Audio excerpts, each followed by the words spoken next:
Nous sommes le jeudi 2 octobre 2014. Bonjour, bonsoir à tous et merci d'être sur Télé Pluriel. C'est le journal Pulsation qui entre chez vous, l'essentiel de l'actualité de la journée.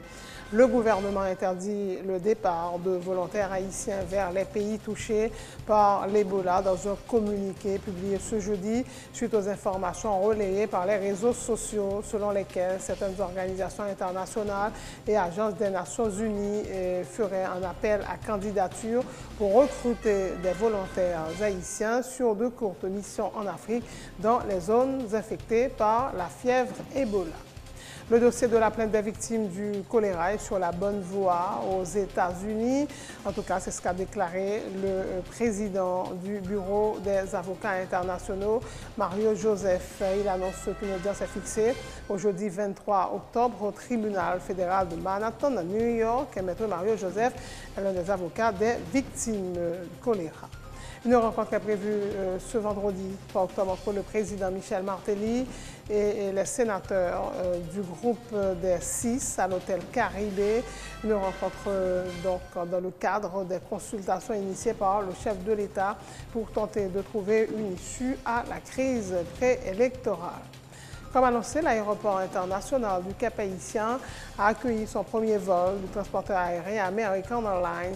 Le président Michel Martelly et la ministre du Tourisme Stéphanie Banir-Vildon figuraient parmi les 200 passagers qui étaient à bord du vol 1632 du Boeing 757 qui a atterri dans la deuxième ville du pays à 11h38 exactement. L'actualité sur le plan international, inquiétude grandissante aux États-Unis après la découverte du premier cas d'Ebola dont les symptômes sont apparus sur le sol américain. Le patient actuellement dans un état grave et stationnaire aurait pu contaminer d'autres individus, ce qui était contagieux sans le savoir. Héctor Beltran Leiva, l'un des barons de la drogue les plus recherchés au Mexique et aux États-Unis, a été arrêté par les forces armées mexicaines, a annoncé mercredi le ministère de la Justice. Beltran Leiva, surnommé Lache, est membre d'un groupe criminel spécialisé depuis des années dans le trafic de cocaïne depuis l'Amérique centrale et l'Amérique du Sud vers les États-Unis et l'Europe. L'actualité sportive, Rafael Nadal s'offre une deuxième victoire au tournoi de Pékin. Le numéro 2 mondial a battu Grosic 6-3, 6-7-5 pour rallier les quarts de finale. Et chez les dames, Serena Williams retrouvera Samantha Stosur en quart de finale après sa victoire face à Lucie Safarova. Voilà, mesdames et messieurs, pour le menu du journal.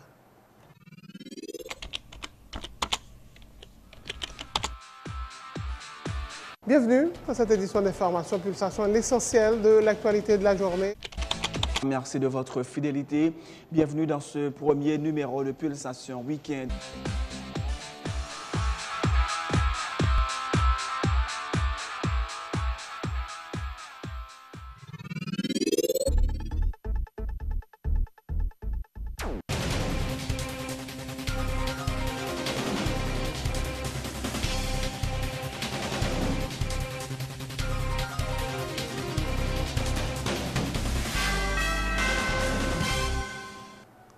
Chef, bonjour, bonsoir. En couverture de ce journal, ce communiqué du ministère de la Santé publique et de la Population qui se dit étonné d'apprendre à travers les réseaux sociaux que certaines organisations internationales et agences des Nations Unies feraient un appel à candidature pour recruter des volontaires haïtiens sur de courtes missions en Afrique dans les zones infectées par la fièvre Ebola. Le ministère de la Santé publique et de la Population fait appel au bon sens de chaque citoyen pour éviter d'effectuer des voyages dans les zones affectées et épargner d'autres situations plus dramatiques que celles que nous venons de vivre dans un passé encore récent. Le ministère de la Santé s'associe au ministère de l'Intérieur et des collectivités territoriales ainsi qu'à celui de la Défense nationale pour s'opposer à une telle pratique et de fait y mettre une interdiction formelle en Haïti par quelque agence que ce soit. Le ministère de la Santé publique, de l'Intérieur, de la Défense nationale compte sur tous les intervenants, chacun en ce qui le concerne, pour le respect scrupuleux de cette mesure et demande d'utiliser le numéro 177 pour le partage d'informations sur toute dérogation observée ou vécue.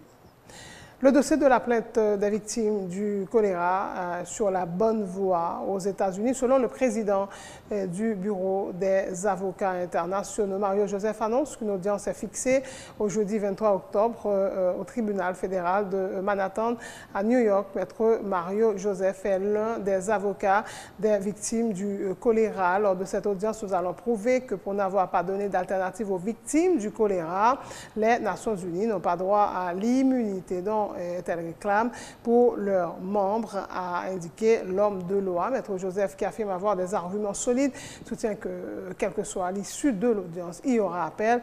Il se dit prêt à aller jusqu'au bout. Juge qui sous dossier et ban nous une date d'audience. Et date ça c'est 23 octobre et n'a gagné avocat victime yo et en face avocat département d'État ou bien ministère de justice américain qui au même tap défendre les Nations Unies sous privilège et puis immunité Nations Unies a réclamé. Argument par nous, étant donné Nations Unies pas jamais mettait une alternative pour victimes de viol, victimes choléra et toutes les victimes, eh bien Nations Unies pas qu'à bénéficier de immunité, de privilèges qu'elle gagne dans la convention. Donc c'était ça dont on a fait dans l'échange d'écriture que nous avons fait avec le ministre de la Justice américain. Et après nous avons fini de déposer le dossier, nous, eh bien, nous avons demandé pour débattre une audience. Quelle que soit l'issue, le dossier a fini. Et c'est là que nous avons besoin d'encourager les victimes choléra à travers tout le pays pour ne pas garder le traitement gouvernement en bas, parce que nous sommes en bonne route là, nous avons avancé. Et si vous arrivez à dire que les Nations Unies n'est pas qu'à jouir des immunités parce qu'elle n'a pas de victimes choléra, aucune alternative, à ce moment-là, Vanna pour et nous sommes capables, tout le monde, de façon pas qu'à aller porter plainte pour que les Nations Unies dédommagent. Parce que, qu'importe nous qui a perdu, il a fait appel, parce que nous ne pas dit nous allons gagner. Nous disons nous avons une audience et nous pensons argument nous fort. Après ça, le juge va le décider. Nous prétendons verdict juge et nous disons nous-mêmes, position par nous. Position par nous, c'est que nous allons aller jusqu'au bout. Et dans la question, pas seulement dans le tribunal et Manhattan, non, mais tout dans n'importe l'autre tribunal, côté déjà il y a une jurisprudence, côté il n'y a pas de bail, organisation, immunité, parce qu'il n'y a pas de bail alternative. Et c'est même bagarre lié dans le cas choléra. Autre point de l'actualité, une rencontre est prévue ce vendredi 3 octobre entre le président Michel Joseph Martelly et les sénateurs du groupe des 6 à l'hôtel Caraïbes. Une rencontre dans le cadre des consultations initiées par le chef de l'État pour tenter de trouver une issue à la crise préélectorale. Michel Martelly a déjà rencontré en effet des responsables de partis politiques, de la société civile et des leaders religieux au Palais national. Le sénateur Francisco de la Cruz appelle ses collègues du groupe des 6 à répondre à l'invitation du chef de l'État, le parlementaire, qui dit douter de la volonté du président Martelly de résoudre la crise par le dialogue, demande aux membres du G6 de le mettre à l'épreuve. Les amendements à la loi électorale peuvent toujours être votés avec des garde-fous visant à protéger la démocratie, dit l'élu du centre, qui dénonce ce qu'il appelle des incohérences entre les paroles et les actions du chef de l'État. On connaît que le président du pays est toujours en contradiction par rapport à jamais une cohérence entre ça l'a dit et ça l'a fait. Et les Nations Unies dit que les peuples jouer par décret et entre-temps, quand l'arrivée, il a annoncé dialogue, il a fait rencontre en série. Naturellement, nous-mêmes nous appelons pour une chita avec n'importe qui, même si nous ne connaissons pas de volonté, mais il faut mettre le président au pied du mur. Et ce n'est pas pour la première fois. Parce que pratiquement, ça, le président Martelly a cherché, ça s'est joint, puisque il n'a pas jamais organisé l'élection. Il a toujours voulu voir le Parlement aller. Peut-être il n'a pas jamais connu ça, ça veut dire gestion. Parce que lui-même, il a position jusqu'à présent, il n'a pas fait une grande différence entre suite Mikiki Jazz là avec la gestion pour qu'il y ait la magistrature suprême de ce pays. Et ça fait que l'OPL, il a toujours assumé la responsabilité. Même si nous comprenons une contradiction, ça. Mais qu'on le veuille ou non, même dans la guerre pour chita avec l'ennemi, donc nous choisissons pour nous chita avec l'ennemi. Étant donné que demain, on rencontre avec ça nous les 6 sénateurs qui sont ensemble par rapport à la loi électorale, qui ont leur position à la loi électorale là, c'est pas un groupe en tant que tel. Je me souhaite que au même tour, ils font une analyse de politique là, puis qu'on connaît qui stratégie à le développer. Est-ce que il y a pas arrivé voter la loi électorale là, amendement par rapport à nouvelle donne et peut-être l'autre modification qui a apporté. Ça qui arrivé que nous ça souhaité que par exemple si on cas de figure côté que voter, ça toutes données ça a changé. Donc, moi, je souhaite que Yoshita, qui a le temps des présidents, qui aurait effectivement, est-ce qu'il y a une bonne foi? Nous, déjà, qu'on n'a pas aucune bonne foi, mais il faut nous mettre le président face à la réalité. C'est bien dommage que si les sénateurs ne sont pas là, parce qu'il y a des sénateurs qui ont déjà une position, comme un sénateur politique comme Chita, ou un sénateur Moïse Chita, peut-être, nous avons souhaité d'autres quatre, au moins, ça a déjà son groupe qui est représentatif dans 6 là. Donc, pour qu'ils assument la responsabilité, pour démontrer par A plus B, mais comme balayer, mais comme situation, parce que nous connaissons que la politique est très dynamique, il faut que nous une responsabilité qui prend. Le porte-parole du Parti Campepla, Camille Chalmers, se dit pessimiste quant aux éventuelles retombées des pourparlers entre l'exécutif et différents secteurs de la vie nationale. Ce sont des discussions qui ont été mal engagées. Les vrais problèmes du pays ne sont pas pris en compte, tels la gouvernance et le départ de la MINUSTAH, selon Camille Chalmers. Il fait remarquer par ailleurs que le président Michel Martelly n'a pas créé les conditions de favoriser l'organisation des élections depuis sa prise de fonction en mai 2011. Nous sommes inquiets parce que nous voyons que justement nous avons enfoncé la crise politique là, nous avons enfoncé la crise institutionnelle là. Nous avons une situation côté que l'institution de moins en moins fonctionner normalement, il de moins en moins fonctionner d'après les prescrits de la Constitution de 87. Et nous voyons que effectivement pendant 3 ans, le gouvernement n'a pas organisé l'élection. Hein? Il n'a pas créé les conditions pour organiser l'élection. Donc c'est absolument inacceptable. Et qui, justement, entraîne une tendance globale du gouvernement actuel là, de fonctionner en dehors des prescrits de la Constitution. D'ailleurs, très souvent, pas caché dans différentes expressions. D'ailleurs, on voit que, par exemple, que M. Brunachap dit que le Premier ministre émané du président de la République, ce qui est totalement contraire à l'esprit, à la lettre de la Constitution de 87. Donc, c'est un gouvernement qui est en fait très nostalgique de l'ordre politique autocratique d'avant 86. Ça que nous peur, c'est que justement, il se passe à partir du deuxième lundi de janvier, pas utilisé justement pour renforcer tendance ça. Pas utilisé par exemple pour avancer, pour nous dire nous, en situation de rupture, il faut créer une nouvelle république, il faut une nouvelle constitution, et que le texte constitution déjà préparé par des conseillers et des consultants américains, n'est-ce pas? Donc, il y a un danger, ça. C'est une consultation, ça, le président a commencé avec son parti politique et opposition notamment, ou pas avancer, ça a calmé la situation, éviter et toutes sortes de dilemme. Non, nous ne pas quoi ça, parce que nous pensons que d'abord, il a mal démarré, parce que démarrer dans une espèce de confusion. Dire consulter, dialoguer, négocier, c'est trois choses différentes. Évidemment, on a payé tous les coûts de l'échec de l'accord d'El Rancho. Donc, dans ce sens, nous pessimistes par rapport à parler ça.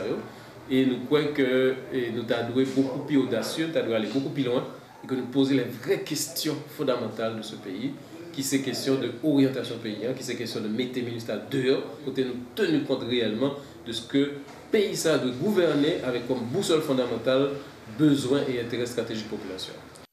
La publication de la loi de finances dans le journal Le Moniteur sans l'aval du Parlement est une preuve que le gouvernement commence déjà à diriger par décret. C'est ce qu'a indiqué ce jeudi le premier secrétaire du bureau du Sénat, Steven Ivenson Benoît. Il informe que sa signature n'a pas été apposée au bas du document. Il rappelle que toute loi pour être en vigueur doit être notamment co-signée par les présidents des 2 chambres et leurs 4 secrétaires. Steven Ivenson Benoît en a profité pour dénoncer l'attitude du Premier ministre qui n'a pas répondu aux différentes invitations du Grand Corps, notamment sur le budget.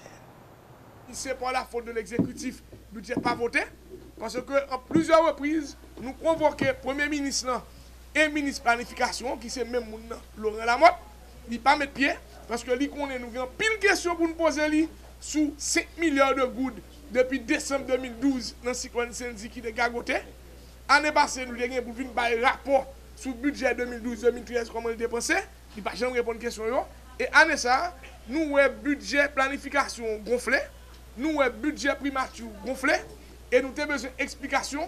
Et malheureusement, M. Lamotte dit qu'il n'y a pas qu'une explication, il doit au Parlement. Et ça fait que le budget n'a pas voté. Donc normalement, et pas oublier, malgré tout, nous faisons séance pour nous si nous avons voté le budget. Le budget après le modifier encore une fois, sous instruction de Baron qui est, sénateur groupe présidentiel là, ils ont quitté séance là, donc le budget pas voté. Donc le gouvernement de comptes ça l'a fait très bien. Donc finalement, il n'y a pas besoin de parlement. Puisque les députés ont fait séance marathon, un samedi matin, les députés ont fait sacrifice ça. Ils ont venu travailler, ils ont voté le budget là, mais le parlement exécutif là passé août de vote député, il passé août de position Sénat, il publié le budget depuis le ministre des Finances annoncé un grand pont. Et le ministre a dit que il est disponible dans la presse nationale, hier malais, matin malais, jusqu'à présent, le budget n'est pas disponible pour nous-mêmes, sénateurs de la République, contrôleurs de la nation, pour nous regarder ça dans le budget. Parce que finalement, son décret est le prendre, puisque pour une loi en vigueur, il faut une signature de président de chambre, il faut une signature 4 secrétaires de chambre. Donc, moi-même, comme secrétaire bureau, je ne vais pas signer aucun budget. Donc, je voulais annoncer à la population, budget qui, je vais dire en vigueur, je ne suis pas au courant de lui du tout, il n'est pas passé par le Parlement. Est-ce que la contestation ça est capable d'aboutir à qui ça, sénateur Benoît? Population qui pour commencer prend conscience que depuis aujourd'hui à là, le gouvernement commence à diriger par décret. Le nouveau directeur général de la DGI, Morlan Muradin, a été installé mercredi dans ses nouvelles fonctions en remplacement de Andral Joseph lors d'une cérémonie au ministère de l'Économie et des Finances. La ministre Marie-Carmel Jamari a exhorté le nouveau DG de la DGI à faire en sorte que l'institution puisse jouer pleinement son rôle, dans son rôle majeur, même dans la collecte des fonds devant servir au financement du budget de l'État. Morlan, je t'exhorte à t'accrocher fort à ce fauteuil parce qu'il y a des coïncidences qui ne trompent pas. Première coïncidence, c'est la première fois, je crois, qu'on a eu à donner l'investiture à un directeur général des impôts le premier jour de l'exercice fiscal. Et encore, pure coïncidence, je me souviens, ce lundi du Carnaval des Fleurs, Andral n'était pas disponible ou n'était pas en Haïti. C'est toi et Loredan qui ont eu à m'accompagner à la Chambre des députés pour défendre les prévisions de ressources que vous aviez eu à élaborer ensemble, vous trois. Morlan, si je me souviens bien, tu as eu à défendre avec vigueur les prévisions qui ont été faites. Donc vous avez 12 mois pour dire à tout le monde que vous ne vous étiez pas trompé, que nous allons réaliser ces prévisions parce que la DGI est le pilier principal des ressources publiques qui servent à financer notre budget. Donc c'est pourquoi je t'exhorte à t'accrocher à ton fauteuil. Ne fais pas attention à ces petits loups ou ces petites louves qui vont te pousser vers la sortie.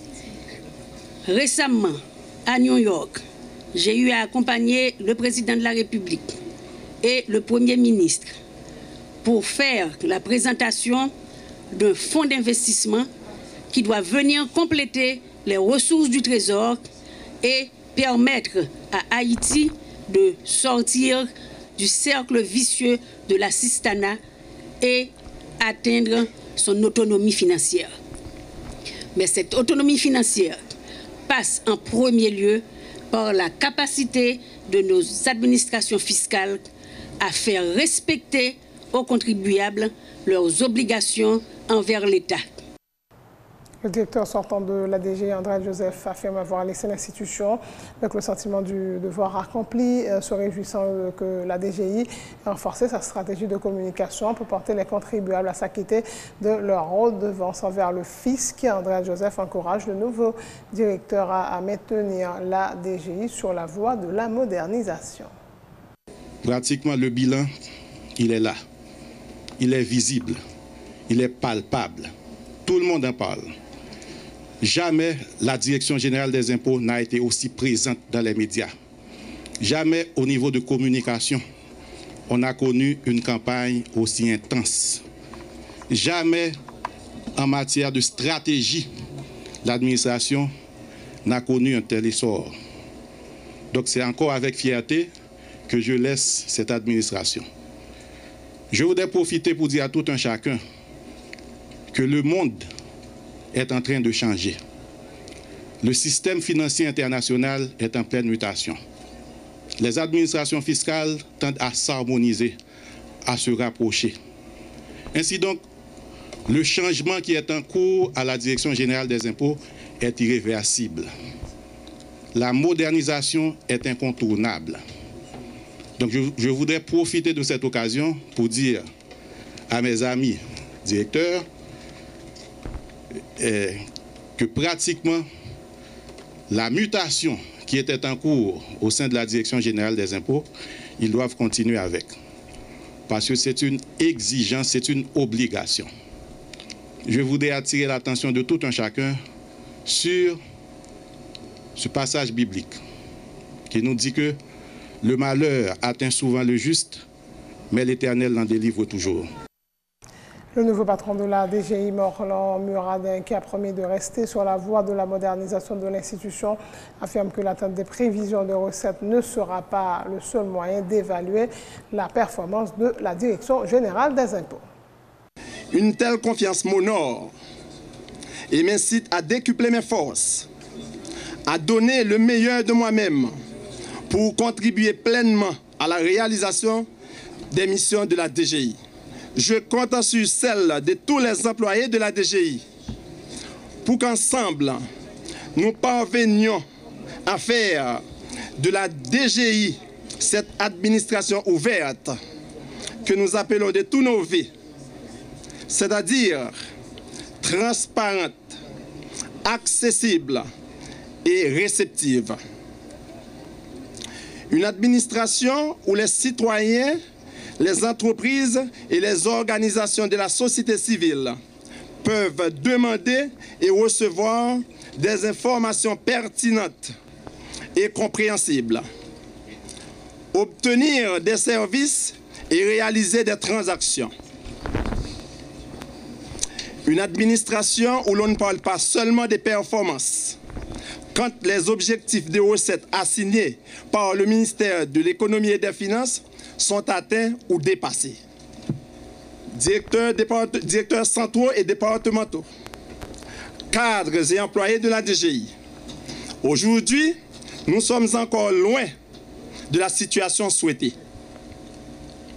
Je vous dis donc, à l'instar de Néhémie, le prophète, vous le connaissez, levons-nous et bâtissons. Levons-nous et bâtissons. Votre travail sera reconnu et apprécié. Autant vos écarts par rapport à la loi et les règlements internes de notre institution seront sanctionnés à la dernière rigueur. Travaillons ensemble pour la modernisation de la DGI et pour le bien-être de la nation tout entière. Comme annoncé, l'aéroport international du Cap-Haïtien a accueilli son premier vol de transporteur aérien American Airlines. Le président Michel Martelly, la ministre du Tourisme Stéphanie Balien-Villedoin figuraient parmi les 200 passagers qui étaient à bord du vol 732 du Boeing 757 qui a atterri dans la deuxième ville du pays. Il était 11h38. Le chef de l'État s'est félicité de cette grande première qui, selon lui, va permettre de mettre en valeur les potentialités du Grand Nord, notamment en matière touristique. La 8e édition de la foire Georges Liotto démarre ce vendredi 3 octobre à l'atelier Saint-Jolimo, village artistique de Noailles, à la Croix des Bouquets. Environ 25 exposants sont attendus à cette foire artisanale jusqu'au 5 octobre, informe Jean-Éddy Rémy, président de l'Association des artistes et artisans d'Haïti, dont le budget avoisine les 300 000 gourdes. Foire Georges Liotto, c'est une foire pour inviter mon yo à venir garder. C'est comme si à venir dans la cuisine, côté que gagner plus que 500 personnes qui travaillent faire découper. Foire là, c'est une foire qui a duré un week-end, qui a commencé vendredi 3, et vendredi, samedi, dimanche. Foire là, lié avec un partenaire qui aurait les Enzo Group et avec Belloni Murat.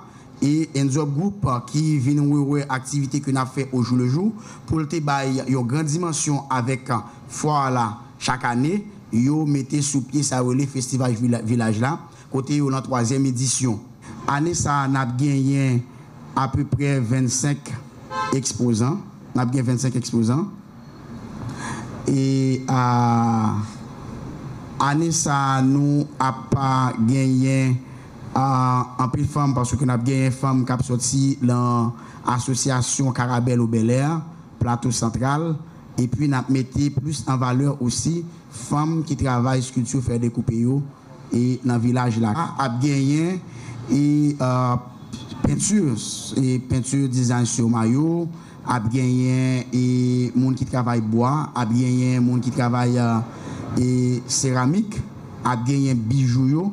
Sauf que ça nous refait parce que l'autre année nous était toujours quitté yo aller comme ça et nous dit quoi que année ça il pas passer comme ça par rapport avec des monde comme Haïti son pays qui plein artisans et ou allons fois et ouais que et bijoutier ou bien l'autre artisan obligé mettre un bijou chinois sous table là et là nous retirer ça nous dit que nous pas accepter ça année ça parce que foi nous faut que nous valoriser ça qu'a fait local.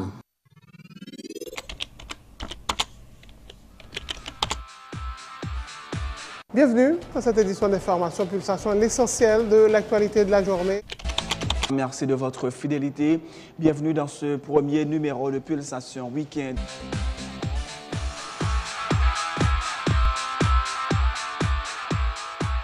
Voilà, c'est la fin de ce journal. Le rappel des titres avant de prendre congé de vous. Le gouvernement interdit le départ de volontaires haïtiens vers les pays touchés par l'Ebola dans un communiqué publié ce jeudi suite aux informations relayées par les réseaux sociaux selon lesquelles certaines organisations internationales et agences des Nations Unies feraient un appel à candidature pour recruter des volontaires haïtiens sur de courtes missions en Afrique dans les zones infectées par le virus Ebola.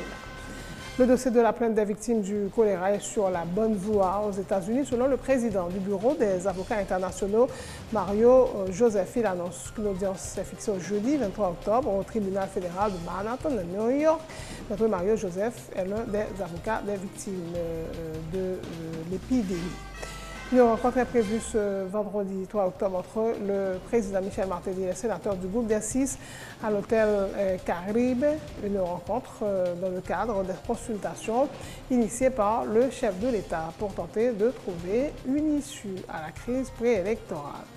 Comme annoncé, l'aéroport international du Cap-Haïtien a accueilli son premier vol du transporteur aérien American Airlines ce jeudi. Le président Michel Martelly et la ministre du Tourisme Stéphanie Bali-Vildoin figuraient parmi les 200 passagers qui étaient à bord du vol 732 du Boeing 757 qui a atterri dans la deuxième ville du pays.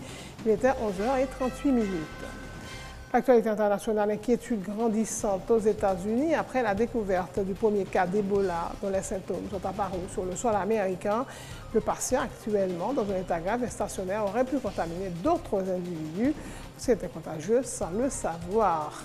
Hector Beltran Leiva, l'un des barons de la drogue les plus recherchés au Mexique et aux États-Unis, a été arrêté par les forces armées mexicaines, annoncé mercredi le ministère de la Justice. Et Beltran Leiva, surnommé Lache, est membre d'un groupe criminel spécialisé depuis des années dans le trafic de cocaïne depuis l'Amérique centrale et l'Amérique du Sud vers les États-Unis et l'Europe. En sport, tennis, Rafael Nadal s'offre une deuxième victoire au tournoi de Pékin. Le numéro 2 mondial a battu Peter Gosik 6-3, 7-5 pour rallier les quarts de finale. Et chez les dames, Serena Williams retrouvera Samantha Tsotsur en quart de finale après sa victoire face à Lucie Safarova. Merci d'avoir suivi ce journal. Et bien avant de partir, je vais souhaiter bonne fête à Vision 2000, Radio Vision 2000, qui fête ses 19 ans. Et puis souhaiter la bienvenue à Télévision 2000. Merci de votre attention. Bonne suite de programme sur Télévision.